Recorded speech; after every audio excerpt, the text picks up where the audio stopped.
Salut, moi c'est Semira, je suis étudiante en ingénierie du média. Quand on parle de l'ingénierie du média, beaucoup de gens pensent qu'on étudie le journalisme. En réalité, c'est pas du tout ça. Il y a 3 ans, j'ai étudié en soins infirmiers. J'ai dû participer à un concours avec des ingénieurs. Ensemble, on devait créer une application qui facilite la communication entre les soignants et les patients. Lors de ce projet, un grand problème a apparu, c'est qu'on n'arrivait pas à se comprendre entre nous, c'est-à-dire entre les soignants et les ingénieurs. Et cette difficulté m'a donné envie de chercher un moyen qui résout ce genre de défi. C'est là où j'ai découvert justement l'ingénierie du média. Aujourd'hui, j'ai arrêté les soins infirmiers pour rejoindre cette filière de l'ingénierie du média pour résoudre ce genre de problèmes.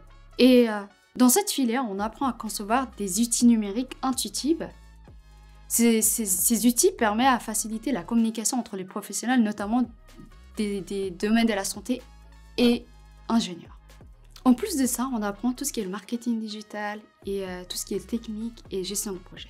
Je te donne un exemple. Si je reprends cette application, et c'est que je vais apprendre à coder et tout ce qui est qu'on voit pas, qui est derrière, tout ce qui est technique, mais en plus, je peux aussi vendre cette application grâce à des compétences de marketing et digital.